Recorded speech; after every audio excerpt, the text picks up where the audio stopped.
Trader semuanya, pecinta Wijaya Trading.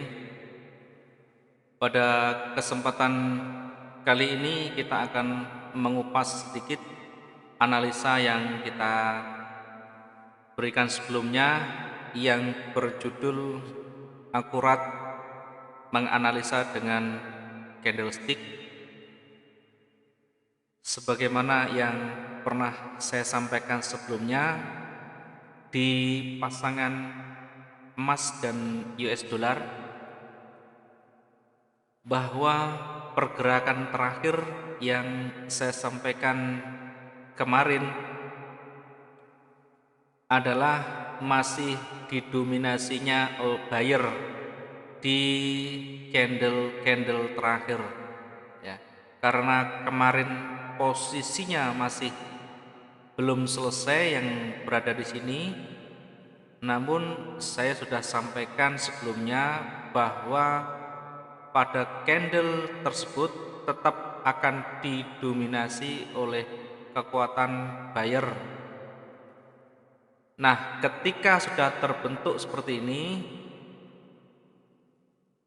ya, ketika hari kemarin terbentuk seperti ini, sedangkan 2 hari yang lalu mengindikasikan kuat buyernya, kemudian diperkuat oleh candle warna hijau, artinya volume buyer yang menguasai penuh dengan tanpa penolakan yang berarti, maka kemarin bisa saya sampaikan pada candle berikutnya masih akan didominasi oleh kekuatan buyer. Terbukti pada hari ini teman-teman semuanya belum terlalu jauh dari pembukaan daily, karena masih jam 11 pagi waktu Indonesia Barat, artinya setengah perjalanan candle pun belum ada, namun sudah dimulai dengan kekuatan buyer yang cukup besar di sana. Sampai di titik mana kira-kira buyer ini akan naik sesuai dengan analisanya? Kalau kita tarik garis di candle sebelumnya, tidak ada candle buyer yang tinggi kecuali ada ini satu buyer ini yang cukup tinggi, pernah menyentuh titik sini, ya, di 1610. Kemudian sebelumnya juga ada titik tertingginya di area 1584. Kira-kira mana yang akan disentuh dari dua titik ini? Nah, kita coba ambil logika di ring harian yang beberapa hari berjalan.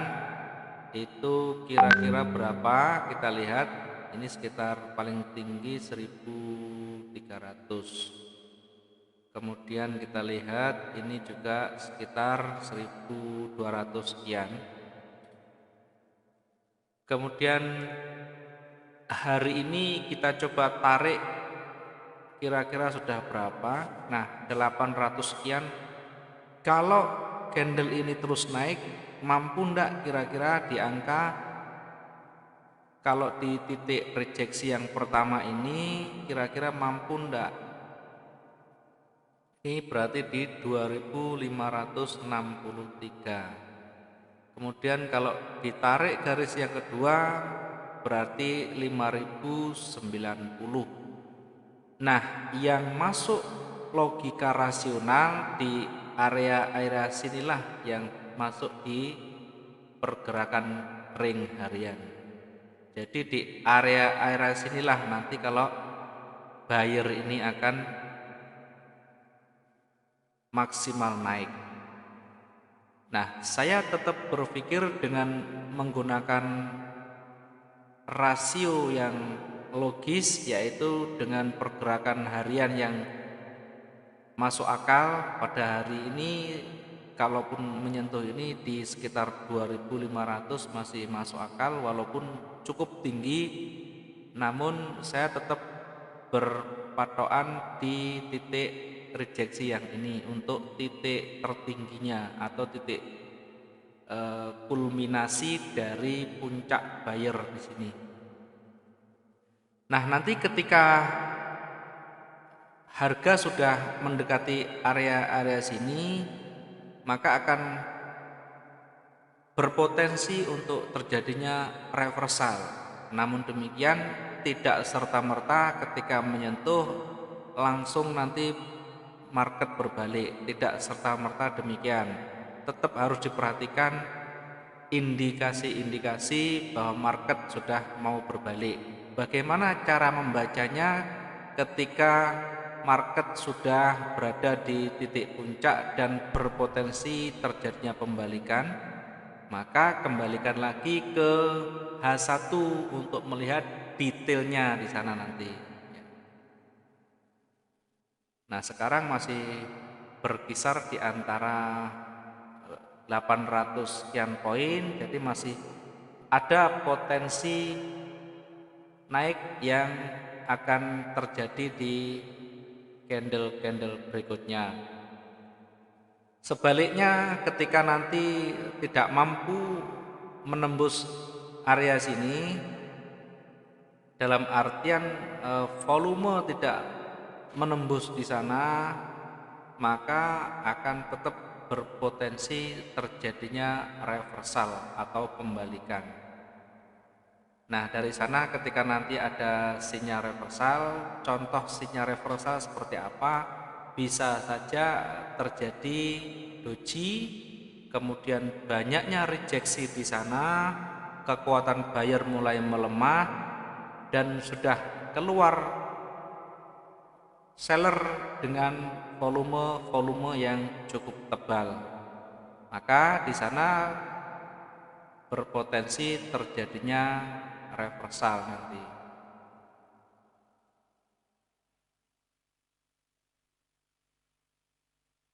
Oke. Dari sana mungkin kita bisa mengambil banyak peluang, apakah itu mengambil posisi buy maupun sell-nya. Kita bisa mengambil peluang itu dengan tetap membaca sinyal-sinyal yang ada di H1. Ya, seperti ini. Misalkan ketika di menit-menit awal kita tidak masuk dulu, ketika nanti sudah mulai stabil, waktu sudah mulai stabil di kisaran 45 ke atas, dilihat kondisi candle bagaimana di sana, kemudian volatilitas atau pergerakannya itu seperti apa, bisa dilihat di candle terakhir di H1 karena di sana refleksi dari pergerakan market yang saat itu terjadi. Jadi ketika terjadi penolakan yang kuat atau terjadi intensitas penolakan sell yang kuat, maka di sini akan tampak makin mengecil volume hijaunya. Sebaliknya ketika dorongan buyer masih kuat, maka walaupun perlahan tetapi volumenya makin lama makin ke atas. Sedangkan rejeksinya tidak terlalu kuat pergerakannya. Sebagai contoh, misalkan bergerak naik tek tek tek tek 3 kali, kemudian turun 2 kali, tek tek, kemudian naik lagi 4 kali, tek tek tek tek, turun lagi 3 kali. Artinya tetap ada penolakan, namun secara keseluruhan masih tetap didominasi oleh buyer karena melihat detak-detaknya, melihat intensitas dari pergerakan harga itu sendiri tampak lebih panjang di buyernya daripada sellernya. Bagaimana kalau sudah ada kekuatan merah di sana? Nah, kekuatan merah di sini belum bisa dijadikan dasar untuk pembalikan atau reversal, karena hanya kecil saja dia berusaha melawan namun tetap ditolak oleh buyer, walaupun berakhir dengan volume merah tetapi volumenya kecil, sedangkan rejectnya panjang di sana. Karena itu tetap akan dikembalikan ke posisi buy lagi.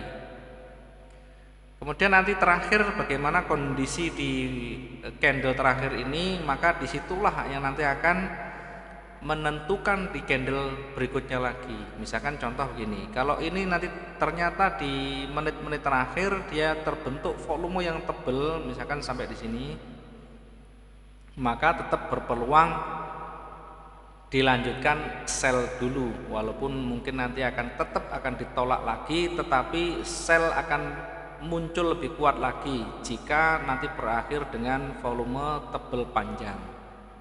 Ya, seperti itu membaca teman-teman. Jadi ketika kita mau open posisi, kita tetap memperhatikan di H1 dengan sinyal-sinyal yang terbentuk di sana.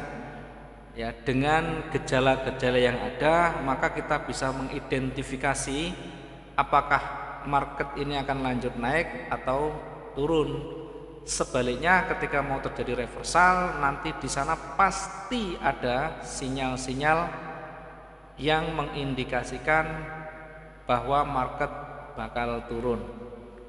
Hanya saja kita harus jeli memandangnya, tidak hanya satu arah dari H1, tetapi juga secara global juga dilihat nanti. Kalau hanya sedikit saja pergerakannya, bisa saja hanya koreksi, nanti dilanjutkan naik lagi. Namun ketika nanti sudah dorongannya kuat lebih dari separuh, maka dipastikan kekuatan seller akan tetap menguasai di candle-candle berikutnya, walaupun buyer juga masih ada. Yang jelas di akhir dari penutupan harian akan terbentuk seperti apa, di situ kita bisa membaca ke depannya lagi. Sedangkan di eksekusinya tetap di H1, melihat banyak indikasi di sana, pola-pola yang terbentuk di sana seperti apa, maka disitulah kita bisa ngambil kebijakan untuk ambil posisi. Namun demikian tidak selalu dan selamanya yang kita analisikan itu bisa 100% akurat. Teman-teman semuanya harus menyadari bahwa market bisa berjalan dua-duanya. Minimal kita bisa membaca lebih detail sehingga kita bisa meminimalkan tingkat kemelesetan itu. Ya, ketika nanti pasar berbalik pun harus bisa mengukur kira-kira sampai di mana kira-kira, kemudian apa yang harus kita lakukan, apa yang harus kita simulasikan ketika market betul-betul berbalik di area-area yang kita tandai, ya, area-area yang kita anggap masih toleransi. Jadi sehingga kita bisa lebih meminimalkan tingkat kerugian itu. Jadi ketika berbalik pun kita tetap bisa memanfaatkan peluang yang ada. Jadi tidak serta-merta di cut loss karena kebanyakan dari kita habis modal di cut loss awal, ya. Karena cut loss atau stop loss karena analisanya kurang detail, kurang akurat, maka cut lossnya atau stop lossnya selalu kena. Nah, karena itu konsep tetap harus diperhatikan, baik itu di manajemen resiko, money manajemennya, semuanya tetap harus diperhatikan. Tidak ada yang akurat 100% di dunia forex. Sehebat apapun tetap ada peluang untuk berbalik. Karena itu bijak untuk bisa mengatasi dan menyelesaikan semua yang terjadi di market, apakah dia satu arah atau berlawanan arah. Kita harus punya simulasi dan teknik yang sudah terbiasa kita lakukan, karena kalau tidak terbiasa kita melakukan, maka tetap saja ketika nanti berbalik kita ada confuse atau kebingungan di sana, sehingga ada grogi di sana mengambil kebijakan. Akhirnya ketika kita salah saja kita mengatasi, maka jadi bumerang di sana, bukan malah menyelesaikan kerugian tetapi memperparah kerugian itu sendiri. Oke, itu kira-kira ya teman-teman yang bisa juga saya sampaikan untuk kali ini. Nanti kita akan lanjutkan di analisa-analisa berikutnya, sedikit tetapi mungkin bisa membantu pelan-pelan teman-teman yang mungkin pemula, bisa untuk mengembangkan teknik-tekniknya, termasuk bagaimana membaca candle secara akurat hanya dengan membaca karakter dan pola-pola candle yang terbentuk. Terima kasih, selamat pagi dan selamat melakukan trading. Semoga profit konsisten. Terima kasih.